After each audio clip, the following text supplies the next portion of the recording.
Bismillahirrahmanirrahim. Assalamualaikum warahmatullahi wabarakatuh.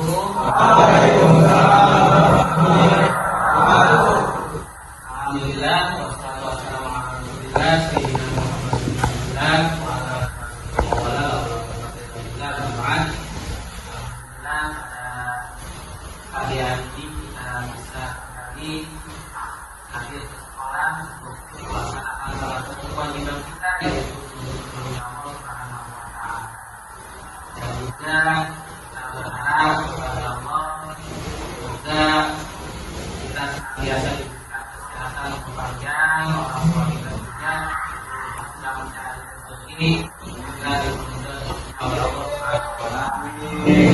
Baiklah, sebelumnya kita telah membahas materi terkait kepercayaan atau keimanan terhadap anak, yang mana adil tersebut merupakan bagian dari satu peristiwa yang mana nanti kita akan mengalami, dan juga yang sama-sama sudah kita ketahui bahwasanya adanya hak adil itu sebagai bukti kekuasaan Allah Subhanahu wa Ta'ala, dan juga untuk memberikan jawaban kepada manusia bahwasannya janji-janji Allah itu sudah pasti akan terjadi. Salah satu janjinya Allah adalah bahwasannya segala amalan-amalan di dunia ini pasti akan dipertanggungjawabkan. Dan juga kita sudah sama-sama mengetahui bahwasannya nanti di peninggalan kita di dunia kita mengalami fase-fase seperti alam barzah, alam mahsyar, alam mizan, kemudian nanti ada yang namanya sirat, mengukur antara surga dan neraka. Harapan kita adalah daripada fase-fase tersebut kehidupan itu kita lalui dengan baik, kita lalui dengan keberuntungan dari Allah. Kuncinya adalah sekarang kita hidup di dunia, kita mau mendapatkan keberuntungan di akhirat adalah bagaimana kita di dunia ini mampu memanfaatkan dengan beramal soleh, dengan beribadah, dengan mempercayai akan segala apa-apa yang telah Allah Subhanahu wa Ta'ala berikan kepada kita. Dan untuk pertemuan kali ini kita akan membahas tentang perwujudan rasa syukur kepada Allah Subhanahu wa Ta'ala. Konsistensi beribadah sebagai perwujudan syukur kepada Allah Subhanahu wa Ta'ala. Sebelum kita sama-sama bahas terkait materi tersebut, terlebih dahulu saya absen Arifi Akbar, Ahmad Fadilah, Alamir Daud, Andrian Wijaksana, ada Maulana Saudra, Asep Julia, Rani Elangga, Aris Padela, Guntur Gajah Tirawan, Dias Haji Utama, Akhir Islam Fadila, Ilham Atta, Muhammad Haikal, Muhammad Rasyad, Muhammad Rizky Darmawan, Muhammad Sabrian, Muhammad Ali, Muhammad. Baik, materi yang kita bahas kali ini adalah terkait hadis atau dalil tentang konsistensi beribadah sebagai perwujudan syukur kepada Allah Subhanahu wa Ta'ala. Ibadah bukan hanya merupakan perintah Tuhan untuk menyembah, akan tetapi ibadah yang Allah berikan kepada kita semua sebagian ada yang wajib, sebagian ada yang sunnah, itu merupakan perwujudan rasa syukur kita kepada Allah. Makanya ketika Nabi Muhammad di dalam salah satu surat Al-Kautsar dikatakan sama Allah apa? Inna a'tainakal kautsar. Sungguh aku, kata Allah, telah memberikan Nabi Muhammad begitu banyak kenikmatan. Lantas kenikmatan yang banyak kepada Nabi Muhammad dan umatnya, apa yang diperintahkan Allah? Fasholli li rabbika wanhar. Maka sholatlah engkau kepadamu, kata Allah. Nabi Muhammad setelah dikasih kenikmatan, kita setelah dikasih kenikmatan sama Allah, lantas yang diperintahkan oleh Allah adalah banyak-banyak bersyukur dengan cara beribadah, dengan cara melaksanakan apa yang telah diwajibkan oleh kita kepada kita. Bukan hanya ibadah itu kan sifatnya kepada Allah doang. Enggak hanya itu, enggak cukup. Kata Allah apa? Fasholli li rabbika wanhar. Ini dari yang menjelaskan tentang Idul Adha memang. Tapi keterkaitan ini juga tentang rasa syukur kita kepada Allah dengan beribadah orang sholat. Alhamdulillah. Kalau tadi Fasholli li rabbika itu alhamdulillah, ketika hubungannya terima kasih kepada Allah. Kalau wanhar berkurban ini adalah sholat, hubungannya kepada alhamdulillah. Selain kita bersyukur kepada Allah, beribadah, sholat dan lain-lainnya, mesti juga kita berbuat baik kepada sesama manusia. Salah satunya apa kalau di dalam ayat itu? Salah satunya memberikan kebahagiaan. Berkurban itu salah satunya adalah dengan hikmah berkurban itu mampu memberikan kebahagiaan kepada sesama muslim. Lantas kemudian di sini banyak sekali dalil-dalil di dalam buku ini, dalil-dalil atau hadis-hadis yang menjelaskan tentang beribadah sebagai bukti rasa syukur kita kepada Allah Subhanahu wa Ta'ala. Sebagaimana yang telah Allah jelaskan dalam surat Luqman, cerita Luqman al-Hakim kepada anaknya, wa idh qala Luqman libnihi wa huwa ya'izuhu ya bunayya la tusyrik billah.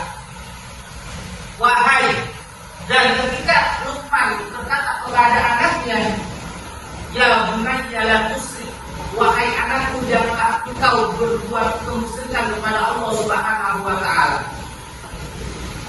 Inna syirka la zulmun 'adzim wa wasaina al-insanu biwalidayhi hamalatu ummuhu wahnan 'ala wahni wa fisaluhu fi 'amayn an yashkurli wal walidayka ilayya al-masir.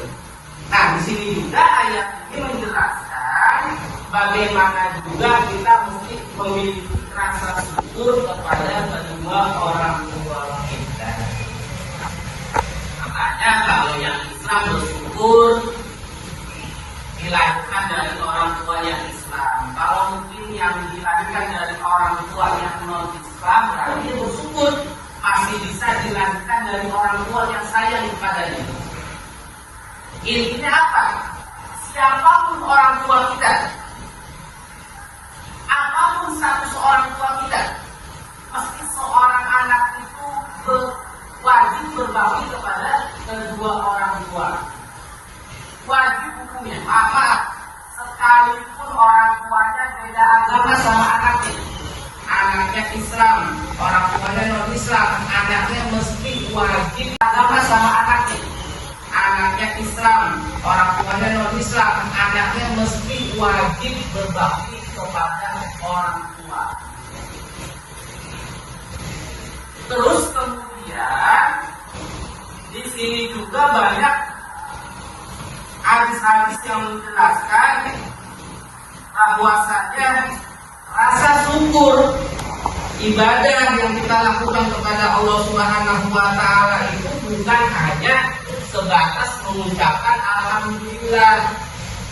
Karena kan kita ya udah alhamdulillah kan dikasih rezeki nggak cukup, tapi itu udah bagus. Daripada dikasih rezeki alhamdulillah yang ada, ibadahnya apalagi.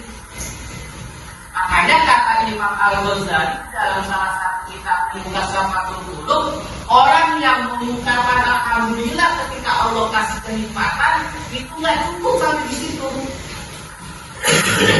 Lantas apa katanya? Hamduka yahtalbillah hamdi. Rasa syukur mengucapkan alhamdulillah terhadap nikmat yang telah Allah berikan kepadamu dengan mengucapkan alhamdulillah itu mesti ada ucapan alhamdulillah berikutnya lagi. Kenapa? Alhamdulillah saya udah dikasih kenikmatan sama Allah untuk bisa mensyukuri nikmat ini. Lantas dia ucapkan alhamdulillah juga mesti ucapkan lagi alhamdulillah. Makanya rasa syukur itu, rasa terima kasih itu tidak cukup sekali dua kali. Lebih-lebih kita aturkan kepada Allah Subhanahu wa Ta'ala. Padahal kalau berbicara kenikmatan yang mesti kita syukuri kepada Allah, kalau cuma sholat 5 waktu dalam sehari, puasa 30 hari dalam setahun, sebenarnya nggak cukup. Kenapa bisa nggak cukup? Jangankan apalagi kalau ibadah-ibadah yang kita lakukan itu harapannya cuma buat surga doang. Buat rasa syukur itu udah nggak cukup, apalagi buat surga. Paham nggak? Dari nafas setiap pagi aja kita udah mengajuin sama Allah nafas. Sedangkan orang yang di rumah sakit di oksigen aja mahal. Kita digratisin sama Allah. Kalau ibadah cuma ngelakuin surga doang, rasa buat kita kepada Allah telah memberikan udara yang luar biasa itu bakal terbatas. Oleh karena itu makanya niatkan yang namanya manusia itu harus meningkat ibadahnya. Kalau mungkin saat ini kita belum paham, kalau cuma ibadah itu harus surga doang, kalau menghindari yang namanya kemaksiatan karena takut neraka doang, itu mesti kita tingkatin keyakinan kita sama Allah. Surga neraka sama, makhluk Allah juga sama kayak kita Allah. Makanya kan banyak kalau orang-orang soleh, orang-orang salafus soleh, kemudian orang-orang sufi ahli tasawuf, mereka yang mereka harapkan itu bukan surga nerakanya Allah, tapi yang mereka harapkan cuma satu, keridhaan Allah Subhanahu wa Ta'ala. Surga nggak ada apa-apanya kalau Allah nggak ridho. Neraka nggak ada panas-panasnya kalau Allah juga ridho. Makanya kan Robiatul Adawiyah ayat itu ucapannya, aku rela ya Allah engkau masukkan ke nerakamu asalkan engkau ridho kepadaku. Sedangkan aku juga rela engkau tidak sentuh aku ke dalam surgamu asalkan engkau ridho kepadaku. Kalau kita masih jauh ke situ, minimal kita paham hakikat kita ibadah kepada Allah itu seperti apa. Hakikat kita beribadah kepada Allah adanya surga dan neraka itu sebenarnya bukan untuk yang sholat masuk surga, yang puasa masuk surga, dan begitu. Akan tetapi adanya neraka itu rohiban warohiban antara surga dan neraka. Dia masuk, dia ibadah rajin-rajin itu sebagai apa, surga itu agar memberikan semangat untuk orang-orang Islam. Oh, saya sholat rajin, bukan sebab semangat orang.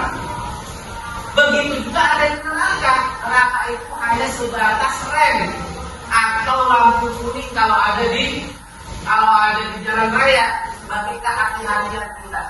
Kalau kita mau berbuat kemaksiatan, kita tidak sama neraka, akhirnya tidak jadi berbuat maksiat. Seperti itu. Makanya terkait materi yang kita bahas di sini adalah manusia diciptakan oleh Allah Subhanahu wa Ta'ala, salah satu tugasnya adalah beribadah dan menyembah Allah Subhanahu wa Ta'ala. Beribadah juga di sini bukan hanya hablum Allah, akan tetapi hablum minasnya juga mesti harus diperhatikan. Terima kasih.